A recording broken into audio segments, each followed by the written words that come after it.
Hello everybody, welcome to another reaction. I was almost in Squid Game for Jaiden Animations. I was just too good. Alpharad, of course. Nice. Alright, this is gonna be interesting. I'm not really sure what's gonna happen, but honestly, based off usually what Jaiden's stuff this is gonna be an interesting one. This is actually not as long compared to some other videos I watched, but yeah, let's just get into it. When I say I was almost in Squid Game, I specifically mean Netflix's reality show version, not like the actual one where people died. Sorry for a bit of a bait Honestly, there, it's probably but better than also you were I'm in the not reality lying. one. So before I get into that whole story, I need to explain how I was even put in that situation to begin with. Early last year, Jacob, our friend Joe, my brother Jax, and I all went to this little Squid Game pop-up event hosted by Netflix. It looked interesting, to say the least. A combination of curiosity and boredom are what convinced us to buy tickets. Our Uber took us to the location provided, and we were dropped off at a scary back alley in the streets of LA. That sounds Are you sure this isn't a setup for, the real thing? We hunted down the entrance, headed up Squid Game themed stairs, and inside was a big lobby with merch, snacks, decorations. You know what else was in there? What? No other human beings. We were the only ones there, along with the shape guys that were just staring at us. Yeah. Are you sure this isn't? I don't know anymore. Staff signed us in and gave us numbered wristbands. What? It's like Squid Game. Eventually, more contestants showed up, and soon enough, we were herded into the starting room, decorated very much like no one actually cared about this thing. Yeah. And if they did, corporate ruined it. The staff guy gave us the rundown on how the event was gonna work, all the rules, such and such. But sprinkled throughout the explanation were like a lot of safety hazard jokes. I know the concept of the whole thing is rooted in playing dangerous games and dying and evil dystopian. But he was saying things like, don't lean on the walls. You might rip through it, and I don't want to fill out any paperwork if you hurt yourself. Don't touch anything that you shouldn't touch. I don't want to have to fill out paperwork again. He was very anti-paperwork, like way more than the actual human safety part. Based on what we've seen so far, our group knew we were about to experience exactly what we were hoping for, but with not the death part.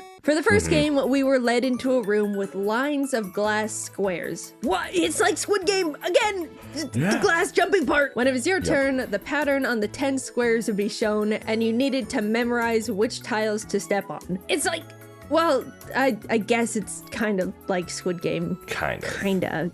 Yeah, the first batch of people stepped up, the patterns all flashed, but before anyone could begin stepping on glass, they were instructed to hold it and only take one step at a time. For the whole game, we had to watch everyone take one individual step, stop, wait to be confirmed, then take one more step. For 10 spaces, in like 6 groups total. Also, I think that whatever mechanism they used to track if people were out or not was super busted, because literally only like 5 people in total got their pattern right. Joe, Jacob, and Jax all swore they memorized their pattern correctly, but were eliminated anyway. I know I botched mine up though. I've got paper shredder brain. They could give me one tile to memorize and I would still forget it. 25 of the 30 people failed their very first puzzle. Now, Netflix knew that if people paid $40, 40, to be in this shitty little Squid Game event and then had to go home after the first game, they would be pretty upset. So the rule was for the first 4 challenges, no one would be eliminated. Yay, woohoo, phew, that was a close one. In the next room, they tried to combine both the honeycomb game and the marbles game from the show, but what was put together was throw marbles in the shape on the table to win other people's marbles.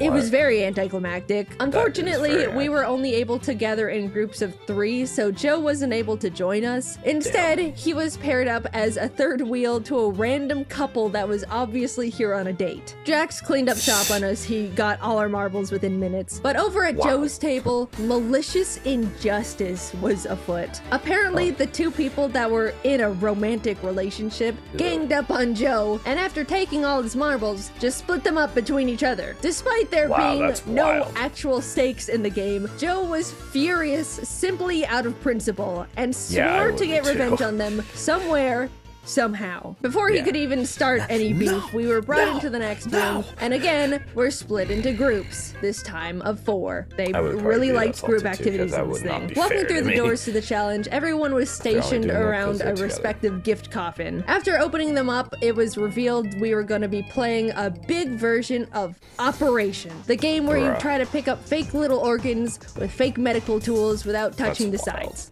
So, simulated surgery. Like, I guess that was kinda in Squid Game. At least they decorated the boxes like it, but I mean, we're really pushing it at this point. Jacob and I randomly got paired up with this married couple, and the 4 of us started inspecting the tools when suddenly the woman goes, "Oh, will you pass me the forceps?" She's a surgeon. Oh my god, we just happened to be paired up with a lady whose literal job was operation. The challenge began and the 3 of us took our hands off the tools, she cracked her knuckles, and we watched as all the plastic organs were suddenly out of the prop body. Not surprisingly, our team was the first to finish. When we got back together with Joe and Jax, we explained how we got super lucky to be paired up with an actual surgeon that literally soloed the whole thing, and Joe was like, "Wait, that guy was a surgeon?" And Jacob and I had to shake our heads and say, "No, Joe, she was a surgeon." Yeah. Damn it. Now that we were entering the 4th challenge, it was time to get serious. This was the first game where people would start getting eliminated for realsies. But not realsies. Everyone was split into 2 groups and taken to one side of a wall where there was a bunch of prop boats. It was a kind of not really IRL version of Battleship where we had to try and shoot down all the other side's boats, and the team that won would progress into the 5th game. I would describe this idea as good enough.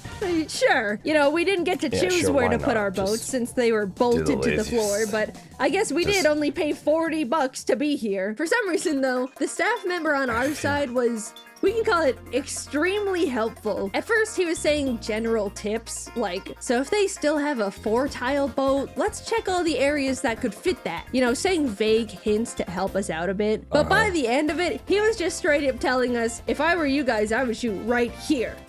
Like, this guy wanted us to win, and win fast. So either he had some kind of bet going on with the other staff members, or dude just had places to be. All the other team's boats were sunk, and the remaining 15 or so people were led into the semi-final game. It was obvious as soon as we saw her, we were finally playing the classic red light, green light. It was decorated like the show, the doll was there, but there were giant gift boxes scattered around the room to act as obstacles, because when you think about it, red light, green light isn't high stakes when staff can't actually shoot the contestants. Like, something had to be added to spice it up a bit. We gathered on the starting line, and the game started. As we were playing, I was thinking, how are they measuring if we're moving or not? You know, I doubt they recreated the entire motion tracking doll thing just for this pop-up that's getting torn down after a month. I figured the only thing they could be using to track motion is our wristband, so in between the green lights, I focused extra hard on making sure my wrist stayed as still as possible. In fact, I was focusing so hard on my wrist that I didn't even realize I was the first one to pass the finish line. Unfortunately, similarly to the janky glass memory game, it seemed like a lot of the wristbands were super wonky as well, because a lot of people got pinged as eliminated, no matter how still they were, including Jacob and Jax, which was a huge buzzkill. Either that, or they were just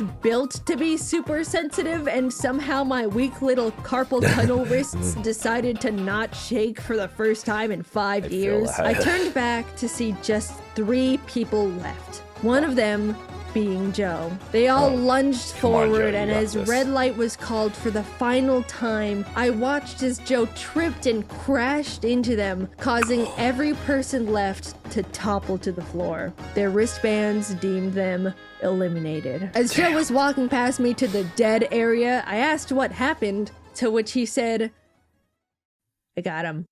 Joe had intentionally sacrificed himself to bump those people because they were the couple that ganged up on him during marbles. He had finally gotten his revenge.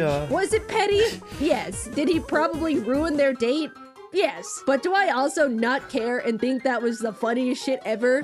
Absolutely. Yes. Joe is Yes. awesome. I was somehow the only one in our group moving on to the final round. Yeah. Me and the other 4 winners of red light, green light were brought into Squid Game. And everyone else was there too, watching from behind a little bit. Jaiden, Squid Game is so rough and tough. How did you fare against the 4 other dudes that made it to the end? In real Squid Game, the guy got stabbed. Did you get stabbed? You're probably wondering. And oh, dear viewer, no, I did not get stabbed. In fact, I didn't get hurt at all because Netflix didn't want to deal with paperwork. Instead, we played hold a fake egg on a spoon and attack each other until there's 1 egg standing, but attack in a way where there's no paperwork, which is fine with me because I doubt any of us actually knew how to play Squid Game anyway. The buzzer rang and everyone started shifting around in the shape. Since I, for some reason, have experience in high-stakes game tournaments, I deployed my signature strategy of don't bring attention to myself. I simply dodged and weaved between the guys swiping at each other's eggs. I can take someone on in a 1v1, but any number higher, and I've gone well past my capabilities. Eventually, there were just 3 people left. The crowd started yelling, "Get the girl's still in!" And the 2 guys started walking towards me. But then my personal peanut gallery chimed in with, hey, they're ganging up on the girl! Boo, shame, boo. And that flustered them enough to back away again. Apparently, the power of teamwork and fear of misogyny can persevere through anything. Suddenly, an egg hit the floor. It was just me and non-woman hating guy number 2. The exact 1v1 I was trying to create. We circled each other, both our spoon-holding arms stretched out as far as they could go. He swung at my egg a couple times and I managed to dodge, but I couldn't win this thing if I didn't go on the offense. Yep. Wait, what if I just... I won the silly little Netflix Squid Game pop-up. The front man came out and escorted me to the VIP area where he gave me a plastic animal mask, like in Squid Game. And we took awesome photos together, and I got an awesome t-shirt that said winner. And I didn't know it at the time, but as this was happening, the staff pretended to shoot all the losers with fake gun sounds. Unfortunately, I didn't get the 45.6 billion money prize like in the show, but along with the t-shirt, they did give me a special form to fill out that would give me priority application for Netflix's actual Squid Game reality show, Squid Game: The Challenge, Season 2. I looked at the form and thought, you know, we'll just see what happens. Filled it out and was able to bring my friends back to the VIP room with me because winning isn't fun unless you do it with your friends. That's what Squid Game taught me. There were a bunch of snacks and alcoholic beverages in the winner area, and I gotta say, the alcoholic squid drinks were probably the worst things I've ever tasted. It was astonishing how bad they were. Over a year later, and I can still imagine it. I don't even know what ingredient could do that to a drink. Anyway, after I submitted my form, I half expected to never hear anything about it ever again. But to my surprise, Netflix reached out to interview me about potentially being a contestant on the show. In fact, I was forwarded to the next round of interviews 3 times to completely break any potential rules of confidentiality. I was starting to think there might be a chance I could actually be on the show.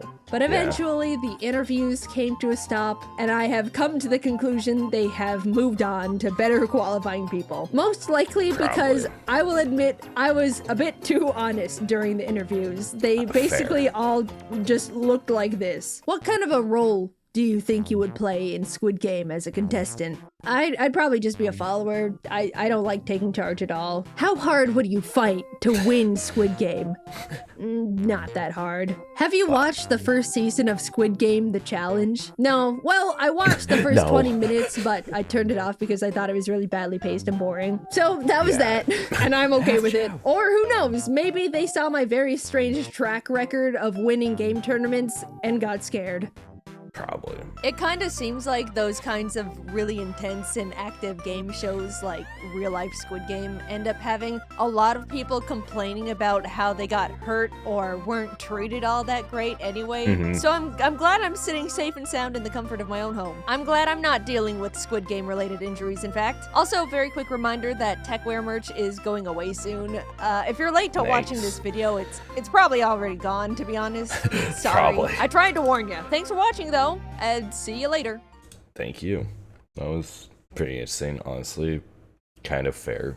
The show I've heard just wasn't that great anyway. I never seen it. I mean, I seen Squid Game, the actual one. It's pretty good. It's pretty interesting. Just yeah, I was just too good at Squid Game. Yeah, yeah. I mean, you made it. Yeah, dude, right there at the end with the egg, they gave me a pretty good laugh out of it. It was pretty good there, and then yeah, just all this, and then just ending with the interviews. I think the part being too honest, I feel like probably was the reason. Because honestly, I think with her basically saying that no, with the seeing the season 1 of the challenge Squid Game, just her saying no, I think probably made it. So just got out of it, but that's my guess. But yeah, honestly, it's fine. I don't really care. But yeah, this was pretty good though. Otherwise, so yeah, thanks everybody for checking us out. Be sure to smash the like button down below. Subscribe if you're new. Turn on notifications to miss out any videos. Thanks for supporting. Besides, I'll see you guys in the next one. Peace. Thanks for watching. Bye bye.